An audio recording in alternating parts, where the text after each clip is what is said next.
Ya, como están empezando ustedes la materia, quiero hacerles una introducción sobre, primero sobre todo la estadística y qué es lo que nosotros vamos a necesitar de estadística descriptiva. Aquí en la facultad, en la carrera, lo que hacemos es hacer una distinción entre estadística descriptiva y estadística inferencial en dos materias distintas. A estadística descriptiva se la conoce como estadística 1 aquí en la carrera y estadística inferencial como estadística 2. ¿Qué es lo que nos interesa de estadística descriptiva? Esta agrupación, por si acaso, es a nivel académico. En realidad se le puede agrupar a la estadística de muchas formas. Eso es lo que dicen otros autores. De estadística descriptiva necesito que entiendan lo siguiente, lo que rescaten y que recuerden lo siguiente. En estadística descriptiva nosotros lo que hacemos es estudiar a los datos. Si tenemos nosotros un conjunto de datos, lo que tratamos de hacer es, al momento de compartírselo a otra persona, no se lo compartimos los 50 o los 100 datos que tenemos, ya sea de altura, de peso, el número de autos o lo que sea, no se lo compartimos los 100. Lo que hacemos es resumirlo en algunos números que nos van a representar características diferentes. Esas características se las suele dividir en 4 grupos. Medidas de tendencia central, medidas de dispersión, asimetría y kurtosis. ¿Okay? Más adelante, los que están estudiando ingeniería financiera lo van a denominar momento 1, momento 2, momento 3, momento 4. Y adentro del momento 1 de tendencia central van a encontrar números, como por ejemplo la media aritmética, la moda, la mediana, la media geométrica, etcétera, etcétera, etcétera, adentro de ese grupo. Pero nosotros no le decimos ese numerito, ese tal, nosotros le decimos un indicador. Para darle un apellido le decimos indicador estadístico, ¿ya? Sin embargo, los indicadores estadísticos pueden, dependiendo de dónde ha sido calculado, ya sea si han sido calculados de una población o de una muestra, van a tener símbolos diferentes. Y eso que quede claro porque yo voy a estar utilizando, esto por si acaso lo he adaptado a ustedes, yo utilizo un símbolo diferente con otro docente, ¿ya? Cuando yo utilice este símbolo, quiero que se den cuenta que estoy haciendo referencia a la varianza de una población. Cuando yo utilice este símbolo, quiero que se den cuenta que estoy haciendo referencia a la desviación estándar, pero de una muestra. ¿Qué es población? ¿Qué es muestra? Población no es más que un conjunto de elementos, pero en su totalidad de lo que estamos estudiando. Y la muestra no es más que un conjunto de elementos, pero parciales de la población. No existe muestra si no hay población. No es que directamente esta es la muestra. No, primero decime cuál es la población y luego hablamos de muestra.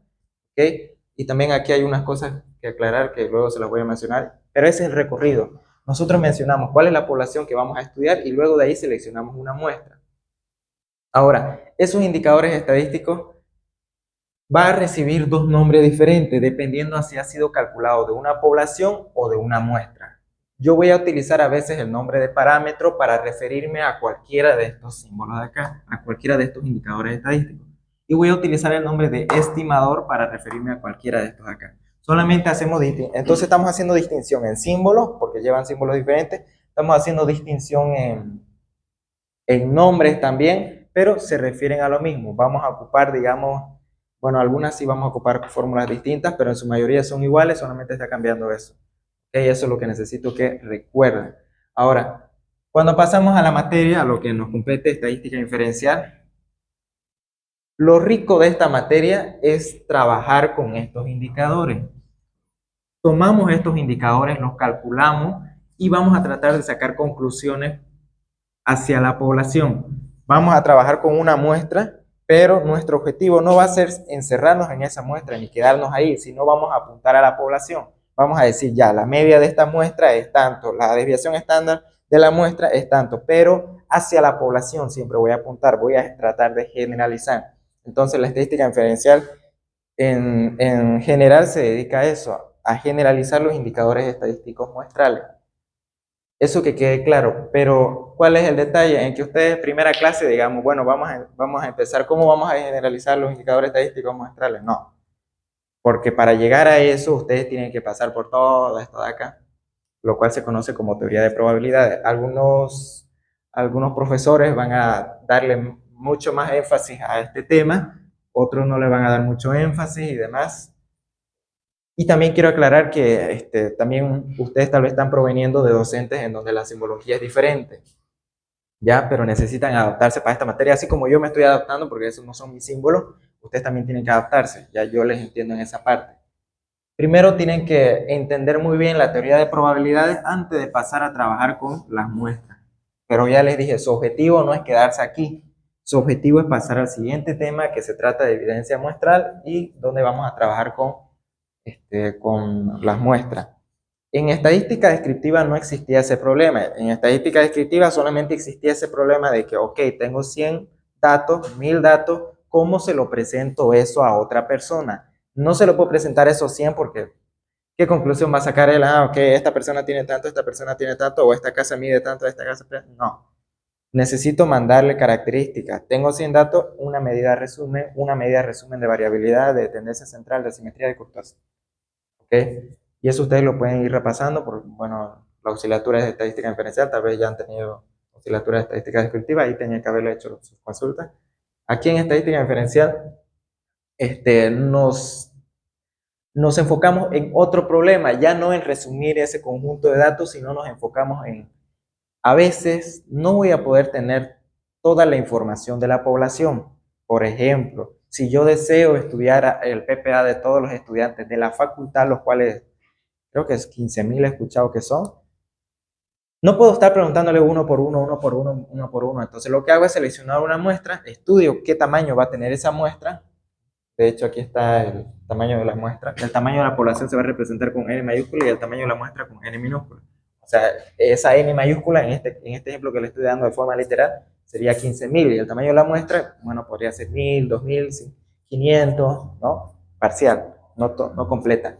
Y la información que yo recoja de esos estudiantes voy a procesarla, voy a utilizar el teorema central del límite y voy a generar hipótesis, voy a construir intervalos de confianza y demás que se va a tocar más adelante. En esos temas va a ser muy importante que utilicemos el lenguaje de probabilidad, porque vamos a estar tocando que la probabilidad de que la media poblacional se encuentre entre este y este valor es de tanto por ciento, es de tanto por ciento la probabilidad de que yo me esté equivocando al afirmar esta hipótesis y demás.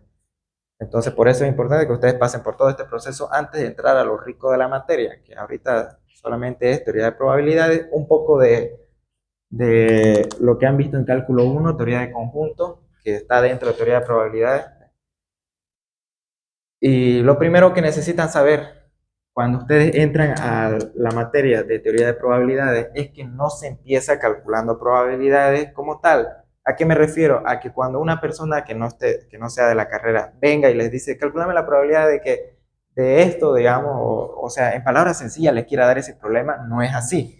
Tiene que ser en orden. Así como aquí no podemos hablar, esta es la muestra. No, no, no. Primero cuál es la población y luego hablamos de muestra.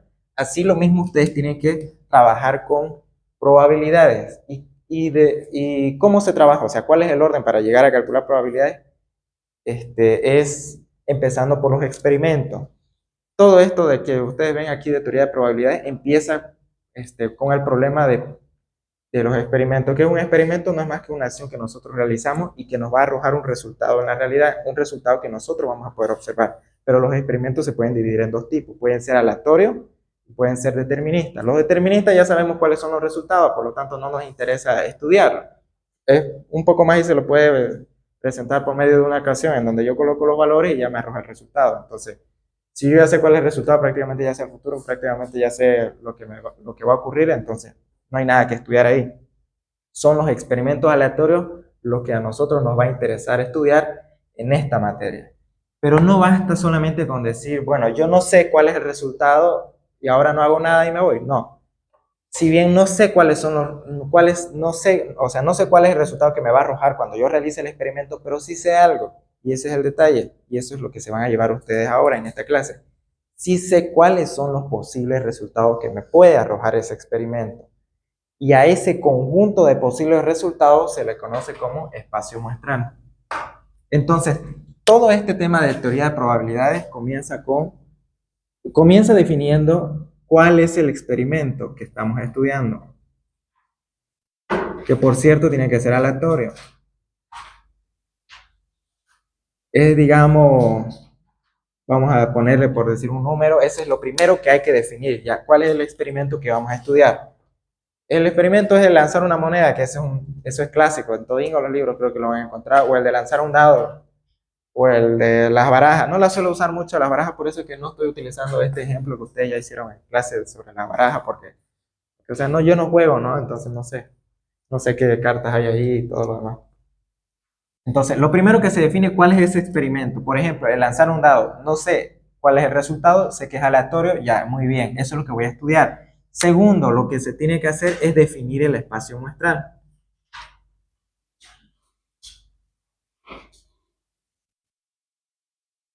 Con espacio muestral es que me refiero a que yo tengo que tener claro cuáles son los posibles resultados cuando yo realice ese experimento. En el ejemplo del dado, por cierto, estos son los símbolos que se utilizan para definir, para hacer referencia al espacio muestral. Puede ser una S, puede ser una E, puede ser la letra griega omega. Tal vez algunos profesores no lo utilizan ninguna letra, pero yo he visto que se utilizan estas tres. ¿Ya? Entonces voy a utilizar S. En el ejemplo de un dado, los resultados son que me salga 1, que me salga 2, 3, 4, 5 y 6, ¿verdad? Lo encierro entre llaves para hacer referencia a que estoy trabajando con un conjunto. Entonces, primero hemos definido cuál es el experimento, ahora sabemos cuáles son los posibles resultados. Y tercero, como ustedes ya estarán suponiendo, vamos a definir un suceso o evento. Creo que son sinónimos para ustedes. Sí, ¿no? Se les ha dicho que son sinónimos. Es que hay dos docentes donde hacen una clara distinción. Esto es suceso y esto es evento. Entonces no quiero complicarlo con eso.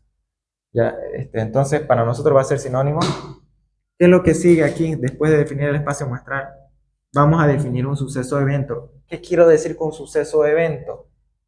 Que de aquí, de este conjunto de resultados, yo voy a seleccionar resultados que a mí me interesen estudiar.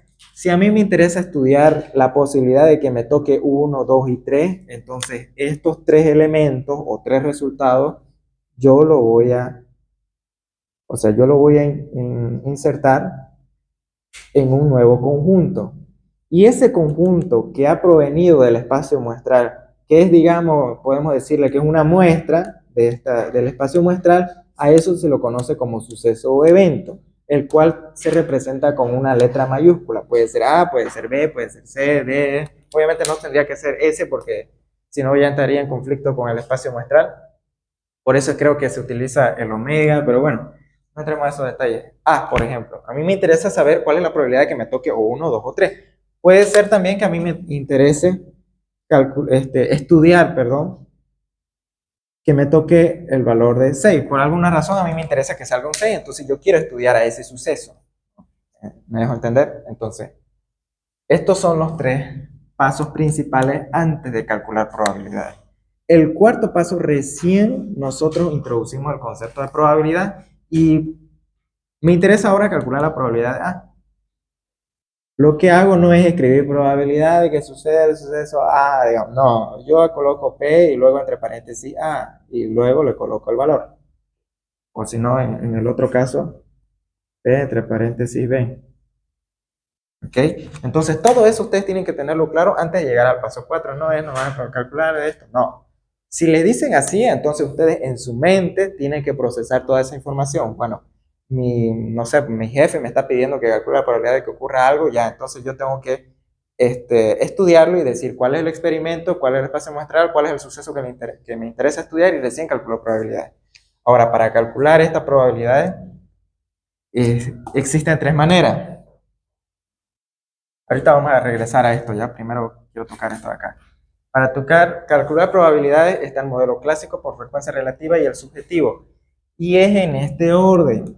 Ya yo no lo he colocado así, no es que el subjetivo va primero, no. Primero se toca el clásico, se trata de aplicar el modelo clásico, luego se trata de aplicar el modelo por frecuencia relativa y finalmente el modelo subjetivo. ¿En qué consiste el modelo clásico? Consiste en que vamos a suponer que cada uno de estos resultados tiene la misma posibilidad de ocurrir. ¿Qué es posibilidad? No es más que algo que puede ocurrir o no puede ocurrir. Entonces, si yo puedo suponer que cada uno de los resultados tiene la misma posibilidad de ocurrir, entonces utilizo el modelo clásico. Pero si por alguna razón en este experimento, no sé, alguna persona ya ha agarrado maña con su mano y siempre que tira el dado le atina al 6, digamos, ya no puedo ocupar el modelo clásico. Tengo que ocupar otra forma de calcular probabilidades que sería el de frecuencia relativa. En el de frecuencia relativa, no utilizamos el supuesto de que todos los resultados tengan la misma posibilidad de ocurrir.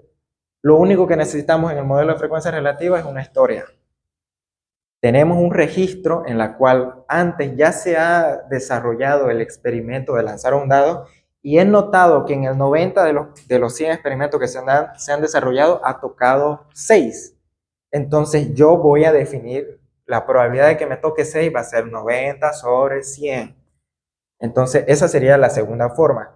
Ahora, ¿qué pasa si ni siquiera hay historia? Por ejemplo, voy a suponer que todos ustedes es la primera vez que están pasando estadística 2, ¿ya? No hay historia, no hay algo donde ustedes puedan ver, a ver, en mi experiencia me ha aplazado, me ha aprobado, me ha aplazado, no hay para calcular por frecuencia relativa. Ahora sería, digamos, justo aplicar el modelo clásico, 50% de que aprueben y 50% de que no aprueben, no.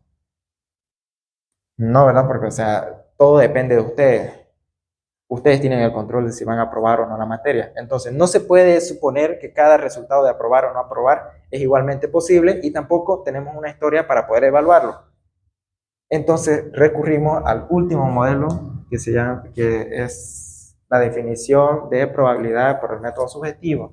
Y seguramente ya están sospechando, consiste en que yo como persona, como sujeto, lo que hago es asignarle un número a ese suceso en base al comportamiento, en base a su comportamiento o en base a mi experiencia.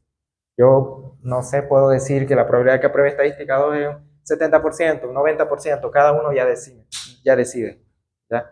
Pero con eso quiero que quede claro que sí podemos calcular probabilidades, pero siempre tratamos de aplicar este como primer método, luego este y luego finalmente el modelo subjetivo. ¿Qué nos dice si alguien les pregunta qué es probabilidad, porque así son preguntas para ser auxiliar, son preguntas así, tipo, ¿qué es hipótesis?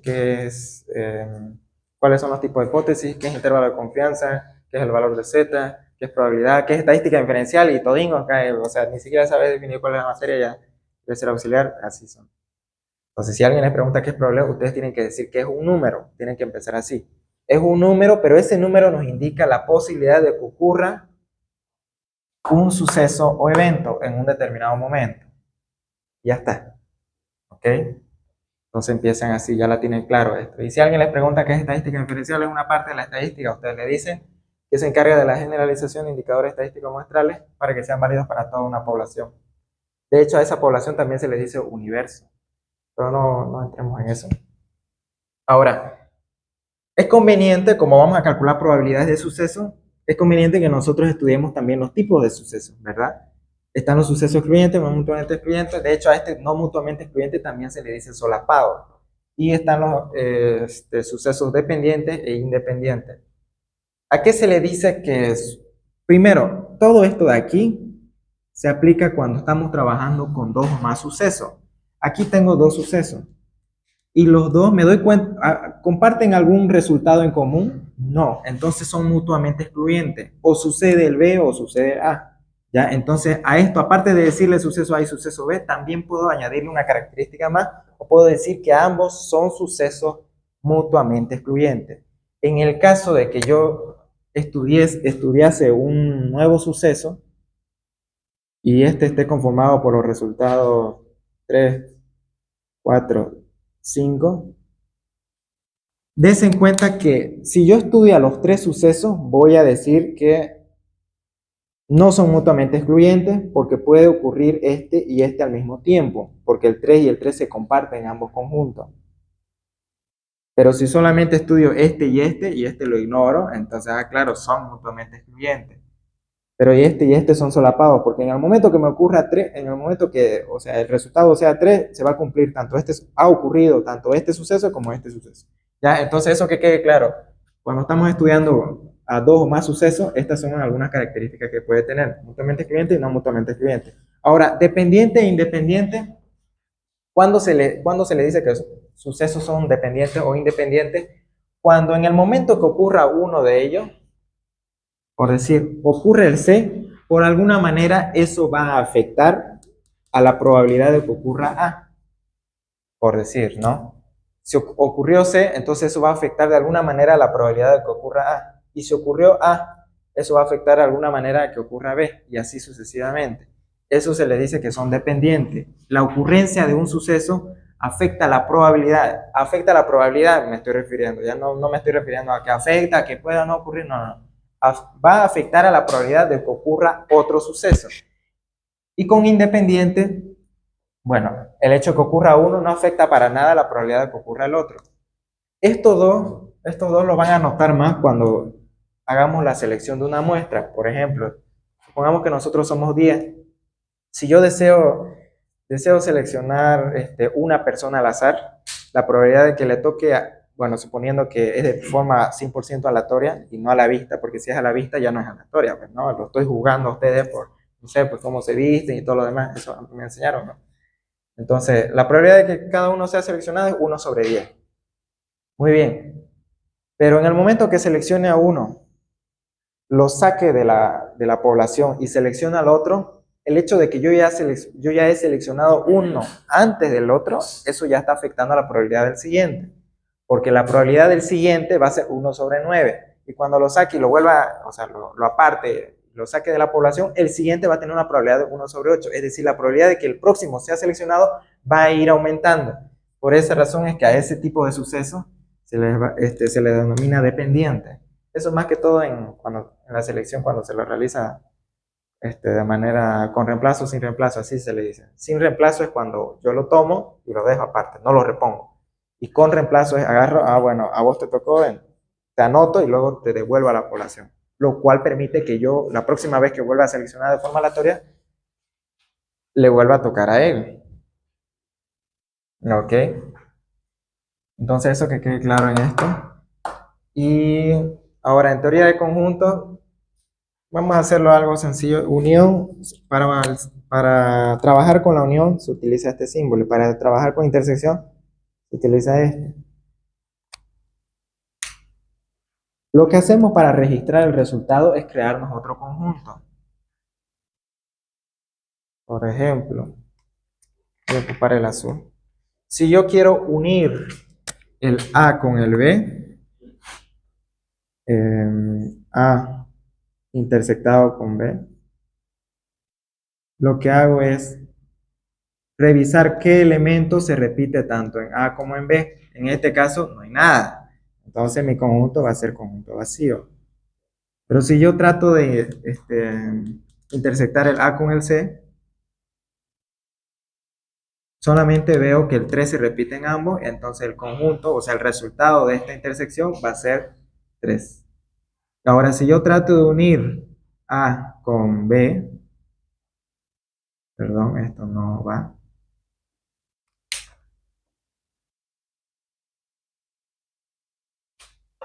Si yo trato de unir A con B, tendría que colocar todos estos elementos más este elemento de acá, el 6. Ya 1, 2, 3 y el 6. Así. Ahora, ¿qué sucede si quiero unir el A con el C? ¿Cuál es el problema? El problema es que hay uno repetido. Ahora la pregunta es, ¿lo tomo en cuenta los dos repetidos o no lo tomo en cuenta? Cuando estamos, o sea, en cálculo, a nosotros se nos enseñaron que solamente se toman los elementos únicos. Entonces, si yo veo que se está repitiendo el 3, bueno, solamente pues tomo uno. Sería en este caso 1, 2, 3, 4, 5. Entonces aquí ya se resuelve una duda. Y hasta ahí ya hemos cubierto esa parte, ya hemos cubierto la otra. Ahora vayamos a esto. ¿Qué tiempo tenemos aquí? Empezamos un poquito tarde. 40 minutos. Ya aquí quiero detenerme un rato. ¿Qué tienen preguntas hasta aquí? Algo que no le hubiesen preguntado al licenciado, al ingeniero. Quiero aclararles que en clase el que habla, para mí, ¿no? Para mi filosofía de enseñar es que en clase ustedes escuchan al docente, no hacen tal vez muchas preguntas, pero aquí el que más tiene que hablar son ustedes. Yo solamente aquí vengo a replicarles con mis palabras, cómo lo entiendo, para que ustedes sientan un poco más de confianza. Pero los principales aquí no soy yo, o sea, yo no necesito volver a repetir la materia. Ustedes son los que necesitan fortalecer lo que ustedes están aprendiendo y por eso es que vienen aquí. Entonces, en clase habla el docente y en la auxiliatura hablan ustedes. Yo tengo una pregunta. En el examen dijo que tenemos que también justificar el tema de nuestra respuesta. Se existe la pregunta de qué tipo de evento es. Mi duda es que evento independiente es igual o hay una diferencia con eventos no mutuamente excluyentes. Ese es el detalle. Son características diferentes. Este grupito de acá es una característica de acá, diferente. No es que este se combina con este, bueno, sí se puede combinar este con este o este con este, así, pero son grupos diferentes. Tic, tic, tic, tic, tic, lo voy a colocar. O sea que si un suceso es independiente de otro suceso, entonces significa que son mutuamente excluyentes. No, hay que evaluarlo porque son cosas diferentes. Mutuamente excluyente y no mutuamente excluyente trata de evaluar una cosa. Independiente trata de evaluar otra. No es que son independientes, entonces son mutuamente excluyentes. O si dependen uno al otro, entonces son, o sea, uno trata de darse como que ideas, ¿no? Pero no, yo más bien me hizo recuerdo, yo también tenía esa duda, pero son cosas diferentes. Y en un libro lo dice claramente que son grupos diferentes. ¿Otra pregunta? Eh, yo, en, yo lo aprendí esto como definición clásica, definición por frecuencia relativa y definición subjetiva. Yo lo aprendí así, ¿no? Entonces, pasamos a esta parte. Quiero decirles lo siguiente. Yo la forma en que lo aprendí, lo de teoría de probabilidades, es separándolo en dos grupos. Cuando ustedes ya llegan a esta parte, ya entendieron muy bien, o sea, saben cómo se calcula probabilidades, lo que parte de aquí son dos grandes grupos. Cuándo se suma probabilidades y cuándo se multiplica probabilidades. Y esto, lo que ustedes están viendo aquí de probabilidad condicional, para mí forma parte de cuándo se multiplican probabilidades. ¿Ok? ¿Y cuándo se suma probabilidades? Cuando toque este y este. ¿Cuándo se multiplican probabilidades? Cuando toca este y este.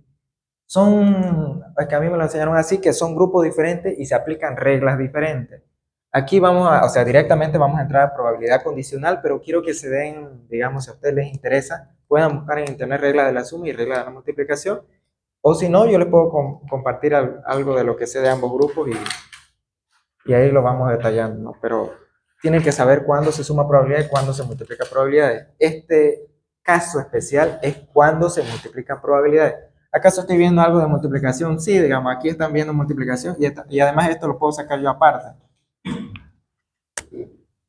Lo puedo colocar todo este numerador aquí y lo puedo multiplicar por 1. 1 dividido entre la probabilidad de que ocurra el suceso B. Entonces así lo puedo separar. ¿Qué hora es? ¿Me dijeron? 23. Y es hasta la... Ah, ya. Lo siguiente, a esto se le dice tabla de contingencia cuando solamente está trabajando con los números en sí. Y a la tabla de probabilidades cuando ustedes comienzan a calcular probabilidades con ayuda de la tabla de contingencia. Esta no nace sin ayuda de esta. Se necesita esta para trabajar con ella. Ahora, ¿cómo se calcula? Lo único que tienen que hacer es relacionar cada uno de estos valores con el total. Este es el total de los totales, digamos, ¿no? O sea, es como el total de la población, podemos decirle, bueno, depende, ¿no? Si es todo lo que queremos estudiar, pero este es el total. De 500 personas se las ha agrupado en 3 tipos de trabajo y también se las ha diferenciado en hombre y mujer, ¿ya? Entonces, para calcular aquí la probabilidad de que esa persona sea hombre y también sea trabajador de la planta, lo que tengo que hacer es 70 dividirlo entre 500. En este caso sería 120 dividido entre 500, 20 dividido entre 500, 60 dividido entre 500, 180 dividido entre 500. De hecho, toda la tabla es solamente esto. Solamente eso tiene que sumar 500. Esto de aquí, este son parciales, son sumas parciales. Porque a veces me va a interesar saber el número de personas que trabajan en la planta sin entrar a detalles si es hombre o mujer. Entonces, por eso está aquí, por eso está aquí, y esto, y esto, y esto. ¿Ya? Y también se le puede calcular probabilidades. Entonces, alguien me ayuda para que yo vaya ahí. 70 sobre 500. Ah, por cierto, cuando ya lleguemos a esta parte, se tiene que dividir 500 sobre 500, lo cual va a dar siempre 1. Por lo tanto, esto de aquí, digamos, siempre va a ser 1. Aquí, 0,14, 0,1, 0,24, consultorio, acá no, no consultorio. ya, Abajo 0,36,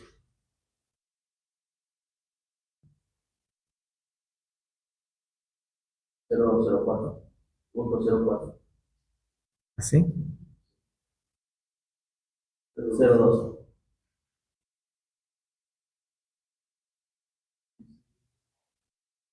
4, 5, 6. Mucha.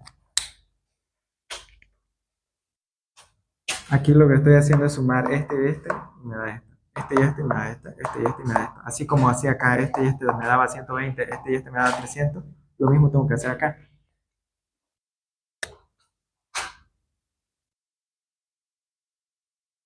0,39.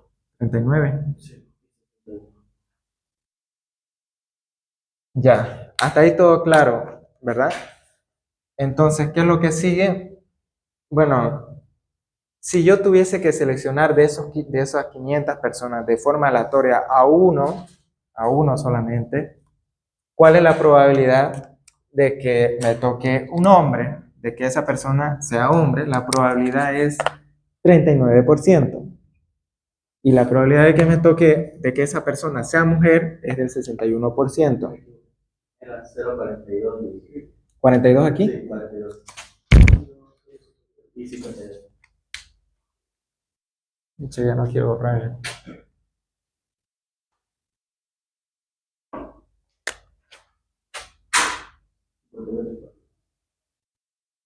Ya. Entonces la probabilidad de que sea hombre es 42% y la probabilidad de que sea mujer es 58%. Si yo selecciono dos personas de forma aleatoria, la probabilidad de que me toque hombre, ¿cuál es? O sea, en ambos casos, hombre y hombre. Aquí quiero aclarar algo. Todo esto de acá sirve, pero solamente si seleccionamos uno.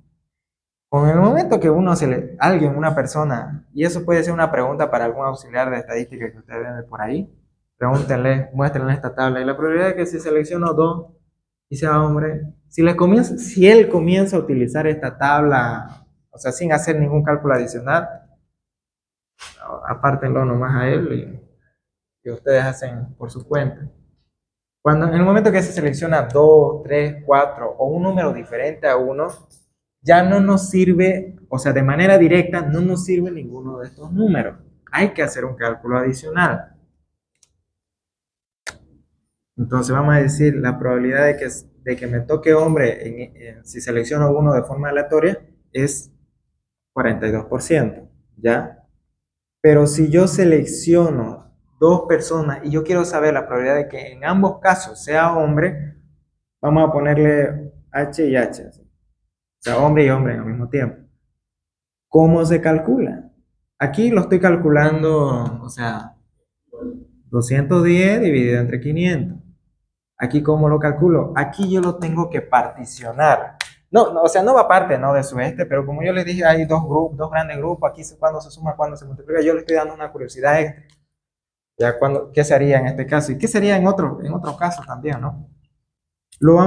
O sea, como si tuviésemos una lupa imaginaria, lo vamos a dividir en dos. Esto va a ser igual a, primero, la probabilidad de que el primero sea hombre. Y le vamos a multiplicar la probabilidad de que el segundo sea hombre, dado que el otro ha sido, que el primero seleccionado ha sido hombre. Se dan cuenta que ahí como que o sea, tenemos que estudiar dos cosas separadas. Una cosa es la probabilidad de que me toque uno en la primera y otra cosa es lo que me vaya a tocar en la segunda, dado que ha ocurrido en la primera. ¿Ya? Esta de aquí ya la sabemos, prácticamente es esta de acá, la del primerito. Entonces yo puedo colocar 210 sobre 500. A eso le tengo que multiplicar esto de acá. ¿Qué es lo que va a pasar cuando yo seleccione la segunda persona después de haber seleccionado a otra? Este va a disminuir. Eso suponiendo que aquí lo estoy haciendo sin reemplazo, o sea, saco uno y lo dejo afuera. O sea que aquí va a haber 209 hombres y aquí va a haber 499. Y el resultado de eso, lo cual va a ser, creo que va a ser un número más pequeño que este, a ver, alguien lo puede calcular. Lo único que trata de decirnos esta rayita es estudiar mejor qué es lo que va a pasar cuando ocurra algo anterior a este, nada más. Yo sé que hay toda una fórmula aquí, pero esto va a quedar más entendido con esta tablita. Eso es lo que me gusta de del docente, porque esta tablita yo no la conocía con mi otro docente. ¿Cuánto da?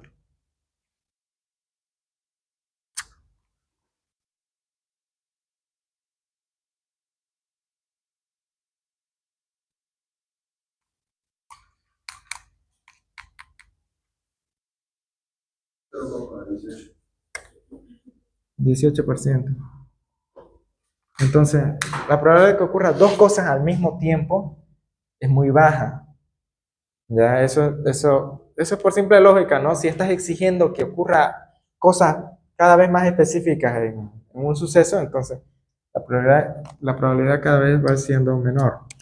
Y eso lo están viendo ustedes acá. Y eso se puede aplicar para si yo selecciono 3 personas, 4 personas, y quiero que 3 sean hombres, 1 sea mujer, 3 sean mujeres, o sea, así un montón de combinaciones. Lo único que tienen que ir añadiendo es que le tienen que ir multiplicando la probabilidad de que ahora el tercero sea mujer, dado que el primero ha sido hombre y el segundo también ha sido hombre, y así. Y entonces esta sería la probabilidad de que el primero sea hombre, coma, el segundo sea hombre y el tercero, en ese orden, 1, 2, 3, se cumpla. Y ahí ustedes ya están viendo un caso en donde, a ver, ahora quiero que se den cuenta, esto lo que acabamos de resolver es un suceso. ¿Qué características les pondrían ustedes? ¿Y cuáles son los sucesos? Los sucesos son las elecciones. Este es un primer suceso que ocurre a hombre, este es un segundo suceso y este es un tercer suceso. Ahora, ¿son mutuamente excluyentes, no mutuamente excluyentes, dependientes, independientes? Ya para que se den cuenta de lo que he explicado. Estos 3 sucesos, ¿qué son? O ninguna de esas 4. Dependientes. Solamente te estoy diciendo así para molestarte, ¿no? En realidad sí tenés razón, son dependientes. Porque la probabilidad de que ocurra este depende si ha ocurrido algo anterior, porque mira, está cambiando. Y el tercero también, todo esto de aquí va a cambiar, va a ser dividido entre 498 y aquí arriba va a ser 290. Y así. Ya tienen que tener un poco más de seguridad también ustedes. Ahora, este. Ay, qué horrible. ¿Hasta ahí alguna pregunta? Ahora, este es otro caso especial, así como este, ¿no ve qué pasa si, o sea, la probabilidad de que ocurra este y ese es un caso. Ahora, la probabilidad de que ocurra esto dado que ha ocurrido lo otro, este caso lo acabamos de ver adentro, ¿no ve? Ahora, ¿cómo lo resolvemos aquí? Esto de no tabla y sí tabla, yo no lo tengo, yo no lo aprendí así, yo puedo aplicar las dos utilizando la misma tabla y se las voy a mostrar. Por ejemplo, ¿cuál es el que sí utilizaría cuando tienen tabla? Es este, ¿no?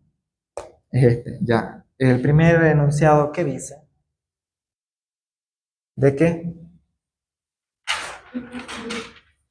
De que si se selecciona uno, ya, ¿qué más? Se selecciona a un trabajador de planta y que sea hombre. Trabajador de planta y De planta que sea hombre, ya. ¿Qué es lo que nos está contando ese enunciado? Lo que nos está diciendo es que ya se ha seleccionado una persona. O sea, alguien ya hizo el trabajo de seleccionarlo de forma aleatoria y resulta que esa persona, vamos a ponerlo así, imagine que tenemos como un credencial. Aquí dice si está trabajando en planta, consultor o servicio y atrás te dice si es hombre o mujer, ¿ya? Entonces, resulta que cuando nosotros seleccionamos a esa persona, en la primera plana de esa tarjeta dice que trabaja en planta. Y yo antes de darle la vuelta y ver si es hombre o mujer, quiero calcular probabilidad de que cuando yo le dé la vuelta ahí diga hombre, ¿no? Entonces, ¿qué es lo que ya se conoce? Se conoce que que esa persona va a provenir de este grupo de plantas. Ya no, esta además la descartamos, ya, porque ya sabemos eso. Eso lo que ya acaba de ocurrir es el primer suceso. Y eso sería en B, en este caso, porque es lo que ya ocurrió. Y lo que a nosotros nos interesa es lo que va a venir más adelante, que en este caso sería o es hombre o mujer. Como a nosotros lo que nos interesa es que sea hombre, entonces nos vamos a enfocar solamente en esta parte. Traten de verlo así. En el momento que se nos dice esto, todo lo demás no existe y nos replanteamos de nuevo el problema. Este es el total y esto es lo que nos interesa. ¿Qué tendríamos que hacer por simple lógica? Dividir 70 entre 120, ¿verdad? Entonces, el primer suceso de que sea de planta, de que sea de consultor de servicio, para lo único que nos sirve es para poder enfocarnos en un solo grupo. Si hubiese salido servicio, entonces solamente nos enfocamos aquí y todo lo demás lo olvidamos. Prácticamente ya no cuenta en el ejercicio. Y entonces nuestro total es 80, porque es el total de servicio. Y ya si alguien quiere calcular la probabilidad de que sea mujer sabiendo que ha venido de servicio, entonces sería 60 sobre 80. Y esa es la razón de esta formulita de acá, la intersección de A con B, es decir, que se cumpla tanto este suceso como el otro suceso. En este caso sería el de que sea hombre y trabaje en planta. Este y este son sucesos diferentes, pero, o sea, este símbolo de intersección nos dice que se comparten ambas. O sea, que esta persona tanto trabaja en planta, es hombre y trabaja tanto en planta. ¿Ok? Eso nos dice el numerador. Y el denominador nos dice el total, o sea, esto de acá. O sea que trabaja en planta. Hasta ahí, hasta ahí ya le entienden a esta formulita de acá. Ahora, cuando se utiliza esta de acá, se puede utilizar esta tablita de acá. Ahorita la vamos a ver. Primero, convirtámosla a, pongámosle el nombre. Él le colocó P, o sea, o no. Porque aquí se le suele cambiar el nombre, o sea, se le suele colocar.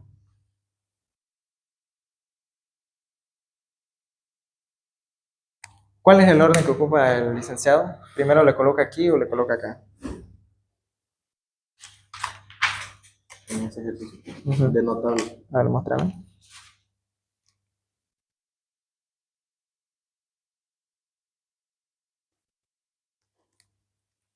Ejemplo. El único ejemplo de notable que Aquí está. tenga que leer las cartas. Mujer dada que de general. Lo que pasa es que confundo un poco. ¿Qué se supone que va primero? ¿A o B? Se supone que primero está A y luego estamos avanzando y vamos B. Pero en la nomenclatura, tanto en los libros como en otros lados, lo suelen hacer como que al revés.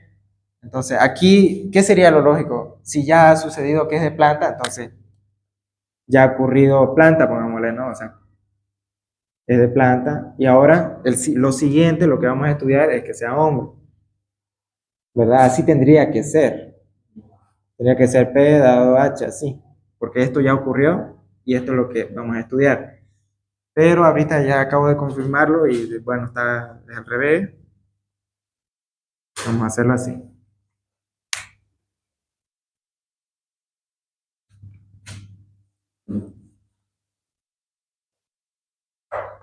Pero ustedes háganlo, o sea, al revés, como quieran. Es igual eh, con mi docente.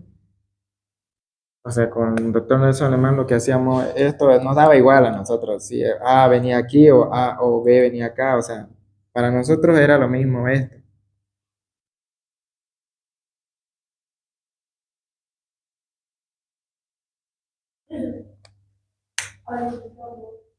Yo recuerdo que no me dio una expresión. O sea, lo que me refiero es a la letra, pero después a lo que ustedes vayan a colocar, ahí no.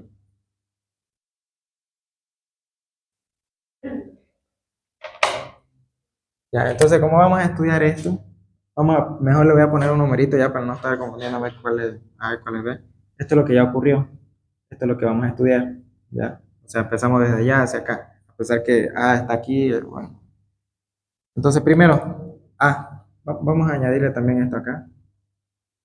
A, y aquí está, B. ¿Cuánto nos salió en el otro lado? Bueno, no lo anotamos, ¿no? Pero era 70 sobre 120, ¿no?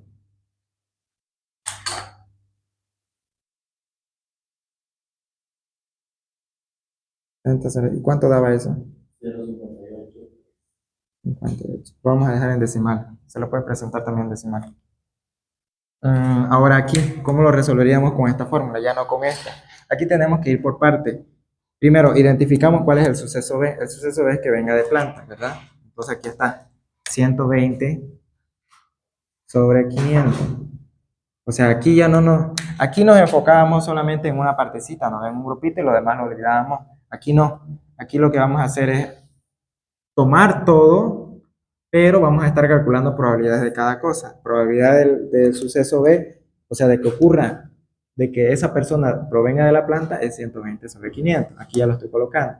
Ahora, probabilidad de que ocurra A, que sería hombre, solamente hombre, no importa si viene de planta, consultorio o servicio, sería 210 sobre 500. Y luego lo multiplico, como me dice acá, la probabilidad de que ocurra tanto este como este. Bueno, la probabilidad de que ocurra B dado que ha ocurrido A, que sería como que digamos, a ver cuál es B, el de planta dado que ha ocurrido A. ¿Dónde está? No, no, a ver, no es aquí, es acá. Ha ocurrido que esta persona proviene de la parte de planta y que sea de hombre. Entonces aquí nos vamos a enfocar solamente acá. Recién aquí. Aquí recuerden que nos hemos enfocado en la totalidad. Aquí nos enfocamos solamente acá. Entonces aquí sería hombre, que sería 70, dividido entre 120.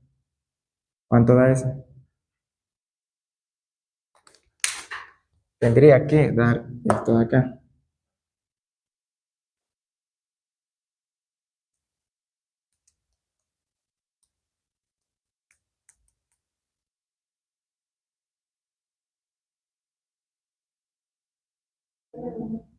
Uno.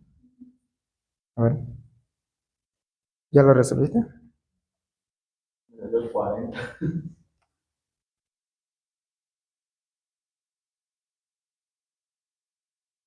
Entre 500.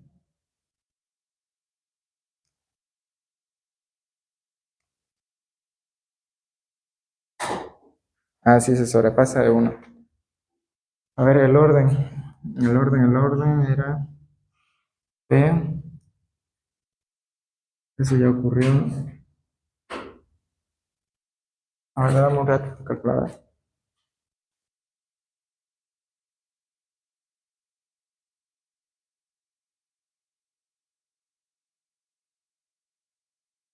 Ah, van a disculpar, no era de aquí, era de acá. Era del 210.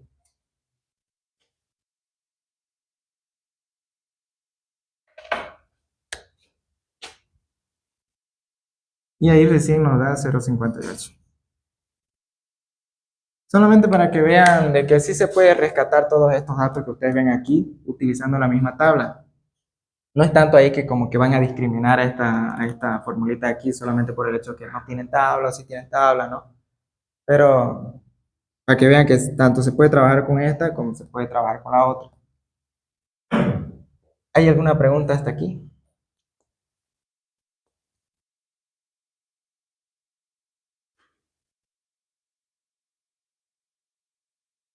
¿No tienen ustedes formulario? Yo no me creé uno para ustedes. Para mi otro grupo sí tengo. Aquí está, mira. Aquí está la fórmula. Y hay otra más. Pero puedo crear un formulario para ustedes si ustedes, o sea, lo van anotando y tal, y yo lo hago en Word. Eso puede hacer por ustedes. ¿Alguna curiosidad, algo que quieran saber?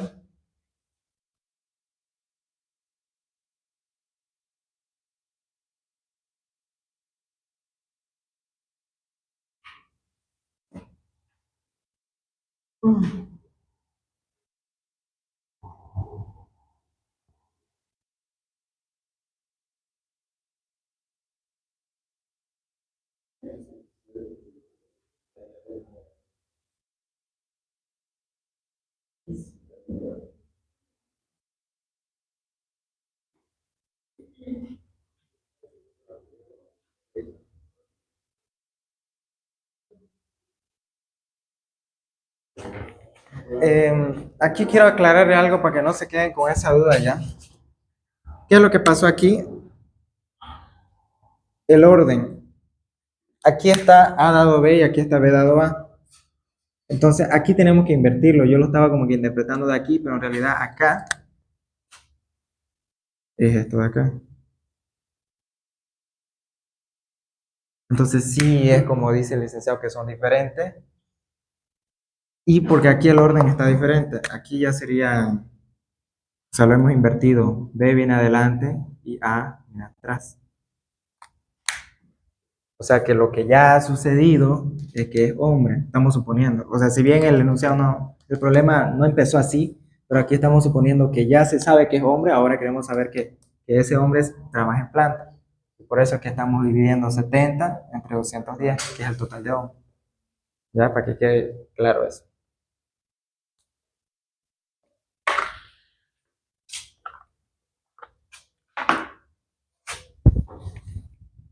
¿Han visto combinaciones? Todavía no. Van a llegar tal vez a hacer ejercicio con eso. Mm,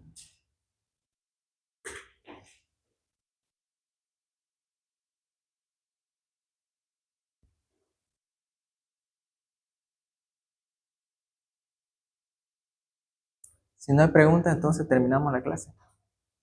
Pregunta.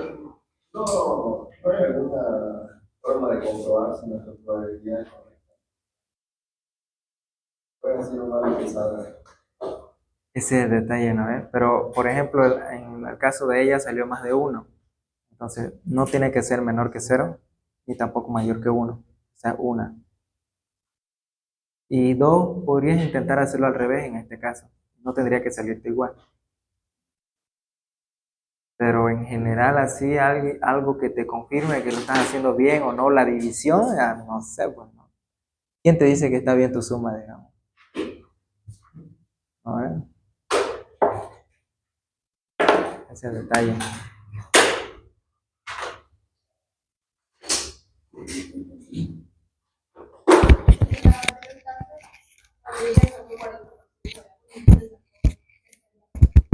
¿En qué cosa?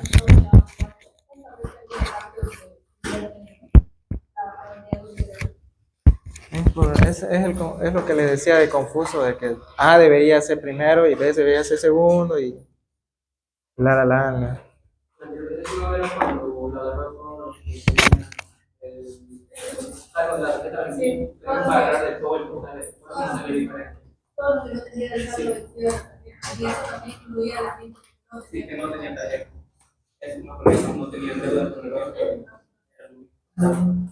Como yo le digo esto de las tablas de contingencia, yo no lo he visto mucho, solamente yo utilizaba esto directo. O sea, para mí la fórmula general es esta. Sí, por eso ese ejemplo no pudimos hacer tabla porque había más de dos variables. Ya. Por eso utilizamos la fórmula y porque creo que la pregunta era la probabilidad. Porque tampoco dicta anunciado, simplemente pone. Ah. O quieren, a ver, invéntense algo, ¿qué podemos hacer con esa otra tabla para? Probabilidad de que sea mujer dado que tenga saldo vencido y como que había. Tendríamos que añadir otra variable, tanto el nombre como mujer, que nos haga, porque aquí estamos dando las variables de hombre total y total de hombre en área. Es que en ese detalle no todo está particionado, o sea, hay dos grupos aquí, pero cuando aquí sí está particionado y aquí ya no está particionado, y ese es el detalle. Ahí ya no puedes crearte, bueno, sí se puede crear, pero habría un grupo, digamos, que esté dividido en dos y el otro no estaría, o sea, sería completo. Y ahí como solamente necesitas tener más cuidado. Y la verdad es que ya en esos casos mejor no trabajar con tabla y mejor armarte todo ese diagrama de árbol, le dicen. Porque están ahí creando y luego a veces se parten dos y lo otro. Así no es. Mejor sería construirse eso en lugar de estar trabajando con la tabla. Porque si hacen con tabla. tomando en cuenta, pero dicen también tomando en cuenta Ahorita lo vemos eso de que tener una grabación, si no. Porque los demás no están interesados, sí.